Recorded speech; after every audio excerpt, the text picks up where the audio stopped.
성모 마리아의 치맛바람, 빛의 신비 2단. 예수님께서 카나에서 첫 기적을 행하심을 묵상합시다. 냄새나는 나무 구유에 눕히셨던 예수님이 더러운 죄를 씻으시려고 요르단 강물 속에 다시 몸을 눕히셨습니다.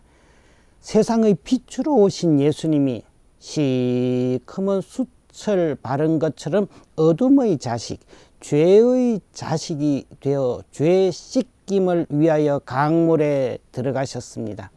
사람의 죄악과 고통을 대신 짊어져야 했기 때문이었습니다. 예수님의 상처로 사람이 낫고 예수님의 벌받음을 통해 사람이 평화를 누리게 하는 것, 그것이 하느님 아버지의 뜻이었습니다. 예수님의 가난으로 사람의 가난이 부요해졌고 예수님이 죄인이 되심으로써 사람의 죄가 깨끗해졌습니다. 요르단강에서 죄인이 되시어 하느님 마음에 드셨던 예수님이 40일간 광야에서 유혹을 받으셨습니다. 어떤 유혹입니까? 하느님의 뜻을 거부하라는 유혹입니다. 하느님의 나라가 아니라 내 나라, 아버지의 이름이 아니라 내 이름이 빛나게 하라는 유혹입니다. 죄로서 죄를, 상처로 상처를, 죽음으로 죽음을 극복하라는 하느님의 뜻을 거역하라는 유혹입니다. 상처받지 말고 십자가에서 억울하게 죽지 말라는 말입니다. 예수님인들 매 맞아 죽고 싶었겠습니까? 죄로서 죄를 치유하는 죄 치유, 나의 상처로 너의 상처를 치유하는 상상치유, 나의 죽음으로서 너의 죽음을 치유하는 사사치유를 원하시는 하느님 아버지가 마음에 드셨겠습니까? 이삭이 자기를 칼로 찔러 죽이려는 아버지 아브라함이 좋았겠습니까? 나보고 매 맞아 죽으란다, 아싸 신난다, 아니었습니다. 싫었습니다. 40일을 아버지와 씨름했습니다. 살고 싶다고, 죽기 싫다고 40일간 단식 투쟁했습니다. 기도 잘 되라고 단식한 것이 아니라 밥이 넘어가지 않았습니다. 40일간의 긴 밤낮이 지나고 마침내 하느님께 항복하고 광야에서 나왔습니다. 사탄아 물러가라, 주 너의 하느님께 경배하고 그분만을 섬겨라고 성경에 기록되어 있다.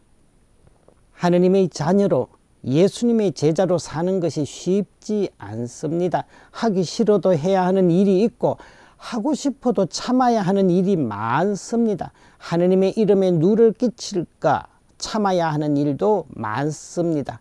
한여름 뽑아도 돋아나는 잡초처럼 하느님 나라보다 내 나라를 찾고 싶은 유혹도 이겨내야 합니다. 예수님처럼 하느님께 항복하고 하느님의 영광을 위한 삶을 다짐해야 하겠습니다. 광야에서 나오신 예수님이 이번에는 제자들과 함께 갈릴리아 카나의 혼인잔치에 초대를 받으셨습니다. 예수님의 어머니 마리아도 초대를 받으셨습니다. 그런데 잔치집에 포도주가 떨어지자 예수님의 어머니가 예수님께 포도주가 없다고 하셨고, 예수님은 어머니께 아직 당신의 때가 오지 않았다고 대답하시자 예수님의 어머니는 무엇이든지 예수님이 시키는 대로 하라고 일꾼들에게 일렀습니다. 예수님은 어머니의 말씀에 따라 커다란 물독 6개 물을 가득 채우라고 하시고 그 물을 술로 바꾸는 첫 기적을 행하셨습니다. 혼인잔치는 갈수록 더 흥겹고 풍요로웠습니다. 성모님의 거룩한 치맛바람 덕분이었습니다. 카나의 혼인잔치에서 어려움을 살피시고 도와주시는 성모님의 모습을 기억해야 합니다. 또한 성모 마리아의 부탁을 흔쾌히 들어주시는 예수님의 모습도 기억하면 좋겠습니다. 당신의 때를 앞당기면서까지 어머니 마리아의 부탁을 들어주셨습니다.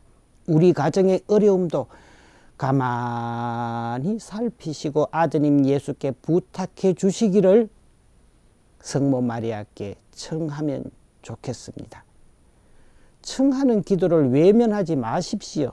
예수님도 기꺼이 청하라고 하셨습니다. 청하여라 너희에게 주실 것이다. 찾아라 너희가 얻을 것이다. 문을 두드려라 너희에게 열릴 것이다. 누구든지 청하는 이는 받고 찾는 이는 얻고 문을 두드리는 이에게는 열릴 것이다.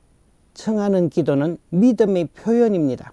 하느님이 계시다고 믿으니까 청하고 그 하느님이 능력 있으심을 믿으니 청하고 존재하시며 능력이 있으신 분이 나를 사랑하고 계시다고 믿으니까 청하는 것입니다. 카나의 혼인잔치를 풍요롭게 해주시는 예수님께 우리 부부의 혼인 생활을 축복해 주시기를 청해야 하겠습니다. 2발 자전거는 잘 넘어지지만 3발 자전거는 밤새도록 세워놓아도 넘어지지 않습니다. 아내와 남편, 남편과 아내가 2발 자전거라면 하느님을 주인으로 모신 가정은 3발 자전거입니다. 부부의 헌신적이고 일치된 사랑을 통해 하느님의 사랑을 세상에 비추어주는 성사로서의 혼인 생활이 되기를 다짐해야 하겠습니다.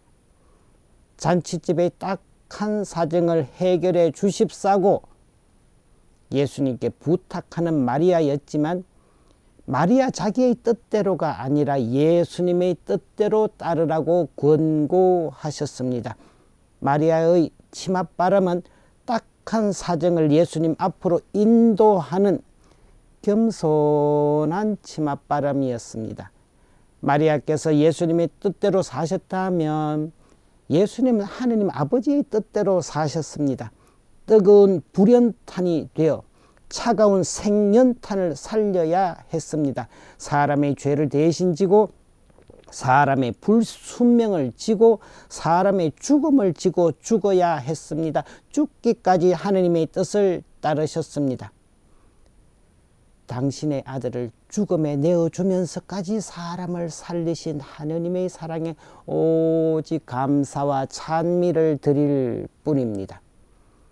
묵주기도 학교라는 책에서는 이렇게 이야기합니다. 묵주기도 5단은 2m 70cm 거대한 몸집의 골리앗을 쓰러뜨린 다윗의 돌멩이 5개와 같습니다.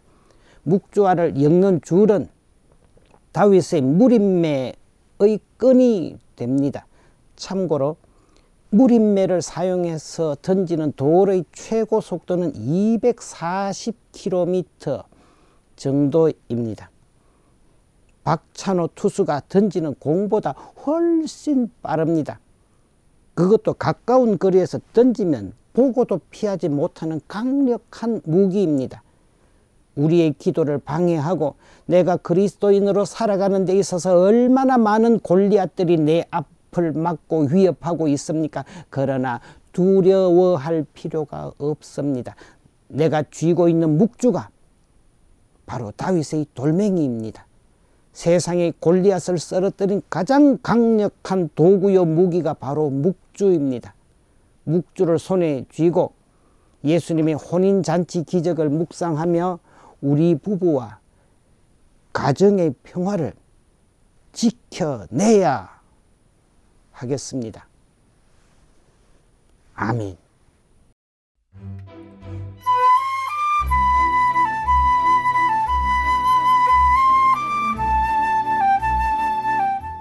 이 방송은 여러분의 거룩한 후원금으로 제작되었습니다. 하느님 보시기에 아름다운 세상을 가꾸시는 여러분, 하느님 주시는 축복 많이 받으세요.